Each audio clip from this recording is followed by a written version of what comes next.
태종이방에 무슨 소리냐. 우리 아버지가 이제라도 늙은 아버지가 용서를 내가 빌어야 되는데 직접 올리겠다 하면 그 말이 할 수 없이 내시를 주고 내시가 올리니까 태종의 상매가 산 밑에서 철퇴를 끊어가지고 곤봉으로 탕을 치면서 술을 올리는 순간에 네 머리통을 깨부셔서 응징을 하려는데 하늘이 너를 지금도 죽일 기회를 놓치게 합니다. 이제는 너를 더 이상 죽이지 않게. 거기서 아버지가 태종이방원을 거기서 용서한 겁니다. 그런데 제가 이 얘기를 하려고 하면 그 아들의 잔혹했던 태종이방원의 결실이 누구냐? 셋째 아들 세종대왕. 이 어린 세종대왕이 20살밖에 안 되는 세종대왕이 임금이 된 나이는 20살밖에 했는데 거느린 신하는 황희정승, 신숙주, 성삼문, 맹사성 여러분들 역사에 다 등장하죠. 이 사람들 입장에서 보면 세종대왕은 신출내기 어린애 재수생밖에 안 돼요. 근데 자기는 황희정승, 맹사성, 신숙주는 서울대학교, 연세대학교, 고려대학교, 무슨 대학교 총장들이에요. 계급으로 따지면 서울대학교 총장이 서울대학교도 아직 못 들어온 재수생이나 고3생을 애로 보지 뭐 사람으로 임금을 보겠습니까? 말로만 상관만 통초 가서 서울은 내가 뭘 하는데 정치가냐 이랬다는 거예요. 근데 이 어린 세종대왕이 완벽하게 이 신하들을 제압을 합니다. 어떻게 제압하느냐? 실력이 서울대학교 총장을 능가를 하기 때문에 제압합니다. 그러면 태종이방원이 어린 세종대왕의 임금이 결국 됐는데 이 스토리도 긴데 제가 짧게 다 생략하면 어린 나가 임금이 됐는데 맨날 책만 보고 공부만 해요. 그러니까 내 아들 몸 약하게 책 주는 놈은 전부 영창군에게 돼서 책을 다 뺏어갔거든요. 그러니까 수천 권의 책 중에서 한 권밖에 안 남았는데 이 어린 세종대왕이 요 한 권만 남은 요 책을 읽을 책이 없으니까 그 한 걸 계속 읽기 시작하는데 세종실록 지리지나 역사서에 보면 세종대왕이 읽던 그 책은 가죽끈이 전부 떨어져 나가고 있습니다. 가죽끈이 떨어져 나가게 읽으려면 여러분들이 고시 공부하는 사람들이 같은 헌법책을 20번 정독을 하는 고시학력이에요. 여기 목사님이나 전도사님들이 하나님을 위해서 성경 읽기 위해서 다른 쪽으로 갔었지. 만약에 헌법책을 20번 읽고 와서 여기 목사님, 전도사님, 여기 성도 여러분들 다 합격하는 책이 고시고 고시 공부는 별거 아니에요. 20번 정독하면 되죠. 그런데 세종대왕이 가죽끈 떨어지게 정독하려면 과학자들이 하나하나 검색을 했더니 1만 번 정독해 떨어져요. 같은 책을 1만 번 정도로 하면 read between the lines 어휘의 뜻까지 다 파악하고 완전 도사가 되거든요. 그러니까 황희정승, 신숙주, 망사 같은 대학자들이 어린 세종대왕의 지식 앞에서 무릎을 꿇게 되었습니다. 경륜과 품격과 실력 앞에서 무릎을 꿇습니다. 그러니까 우리나라의 문재인 대통령이나 이런 대통령들이 잘하려면 실력을 갖춰야 되고 자기가 모르니까 참모들한테 엉뚱한 실력 없는 애들한테 물으니까 갑자기 중국 균형자금을 피고 뭐 일본 뭐 하고든 이렇게 하고 여러 가지 정책이 오락가락을 자기가 장악을 할 줄 모르기 때문에 실력이 없다는 뜻입니다. 그래서 이 세종대왕의 실력에서 우리 정치인들이 배우게 되는 것입니다. 근데 이 세종대왕의 리더십은 길게 하면 세종대왕 강의를 3시간 해야 되는데 몇 살 가지고 첫째, 용병술의 천재로서의 세종대왕. 둘째, 안보 책임자로서의 세종대왕. 셋째, 한글 창자자로서의 세종대왕. 넷째, 문화 창달자로서의 세종대왕. 다섯 번째, 제도 개혁자로서의 세종대왕. 여섯 번째, 사랑의 리더십을 부여하는 리더로서의 세종대왕. 요거 강의하려면 이게 청와대에서 제가 3시간 오늘은 5분 동안에 대해서 제목만 말씀드리는데 용병술의 천재로서의 세종대왕은 몸을 파는 여자는 출세가 안 돼요. 벼슬 못합니다. 백정이나 노비나 몸을 파는 여자의 아들 출세 못해요. 벼슬 못 줘요. 그건 삼국시대 때 조선시대까지 다 돼요. 그런데 이 어린 세종대왕이 몸을 파는 여자 비속어로 하면 창녀의 아들을 발탁합니다. 장영실이라는 학자를 받았는데 노비죠. 상감마마 통촉하서 기라서 같은 신하들이 반대했습니다. 신하가 국무위에서 한 명만 반대도 부결돼요. 지금도 그래요. 대통령 주장 국무에서 한 개 부처 장관만 반대도 의견이 일치돼서 다시 협의를 해야 돼요. 그 당시도 마찬가지입니다. 그런데 혼자 반대하는 거 전체 반대하는데 세종대왕이 이걸 관철시킵니다. 근데 여러분들 생각에는 임금이 그깟 보고 관철하기가 쉽지 않느냐는데 안 그래요. 여러분들 임금이 삼족을 멸하고 신하의 목숨을 끊을 수 있지만은 신하들 말을 안 들으면은 임금도 신하들에서 죽임을 당한 것이 대한민국 조선시대 삼국시대까지의 역사입니다. 제가 짧게 예를 들까요? 어린 정조가 20살 남짓해서 임금이 됐습니다. 어린 장조는 끊임없이 사도세자 뒤주 속에 갇혀서 울부짖으면서 죽어갔던 자기 아버지를 생각합니다. 우리 할아버지 영조가 우리 아버지의 원수라고 생각하면서 컸습니다. 근데 영조가 죽어가면서 80 노인이 신하들 한 명도 잊지 말고 내보내고 어린 손자만 딱 대동서 눈물을 흘리면서 유언을 합니다. 네 아버지를 죽인 원수가 이 할아버지가 아니다. 임금도 왕권과 신권에서 신권, 강력한 신하들의 권력에 맞설 수가 없을 때 신하들 말을 듣게 되어 있습니다. 네 아버지를 죽인 원수는 영의정, 김병찬, 일당, 도당, 사천, 800이다. 유언하고 있습니다. 그 어린 손자를 놓고 내가 죽기 때문에 눈이 안 보이지만 네가 왕권을 확립할 때까지 조심하다가 왕권을 확립하면 그놈들 차! 하고서 죽습니다.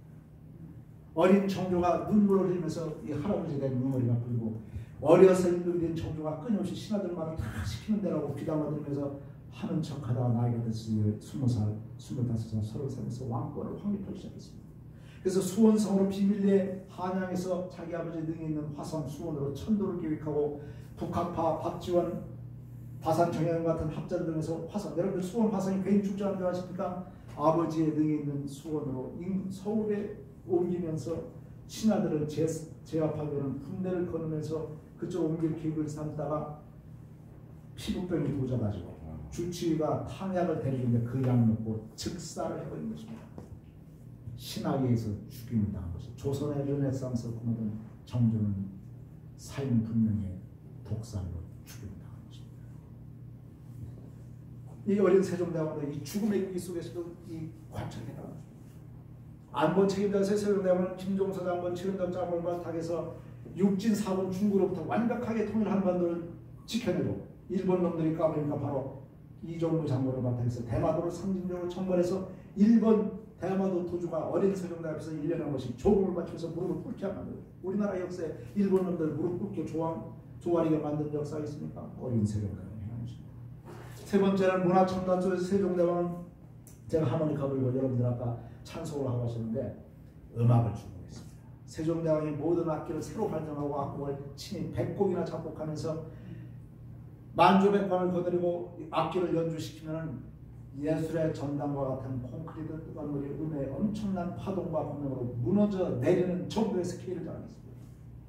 사랑의 리더십의 세종대왕은 지편전을 순시하면서 새벽 4시에 영하 20도의 엄단 소랑 속에서 4시에 한 명 상간마만 앞서면 잠이 깰까봐 4시에 한 명 호롱만 듣게 하고 몰래 숨쉬려다가 성산문이라는 학자나 이런 사람들이 차에 들고 자고 있으면 자신의 골룡포를 벗어서 몰래 덮어주고 빠져나갑니다.